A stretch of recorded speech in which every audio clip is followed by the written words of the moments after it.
અને એને પોતાના ઘરે લઈ ગઈ અને એને જમાડ્યા, ભોજન કરાવ્યું. રોકાવા માટેનો બહુ આગ્રહ કર્યો તો બે મિત્રો હતા, એમાંથી એક ન રોકાણો અને એક નીકળી ગયો અને એક ત્યાં રોકાઈ ગયો. પણ જે નીકળી ગયો એ ભગવાનના દર્શન કર્યા અને જે અહીંયા રોકાઈ ગયેલો હતો એના મનમાં એક પશ્ચાતાપનો ભાવ થયો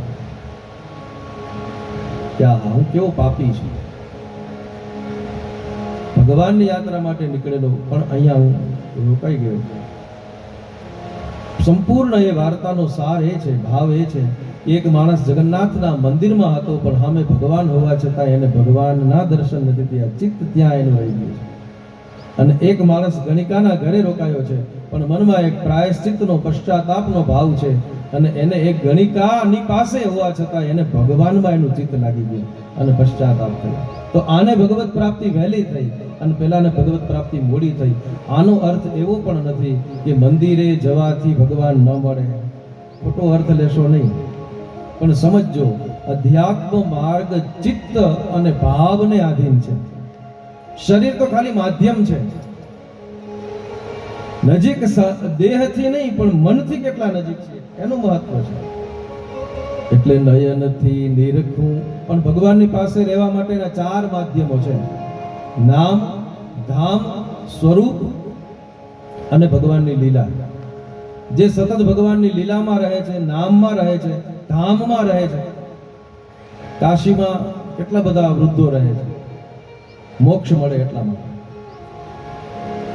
પણ ભગવત પ્રાપ્તિ થાય એ ભાવથી જે નામનું સામીપ્ય સેવે છે એના માટે સતત ભગવાન એની પાસે છે.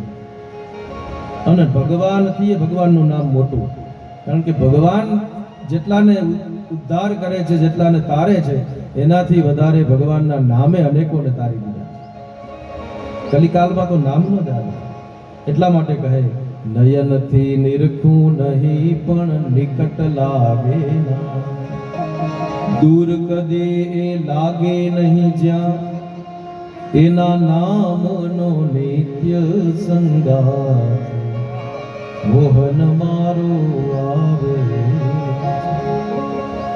હું તો શું કરું નવ સમજાય, મોહન મારો આવે છે. મારા અણુએ અણુ ગીત ગાય, મોહન મારો આવે.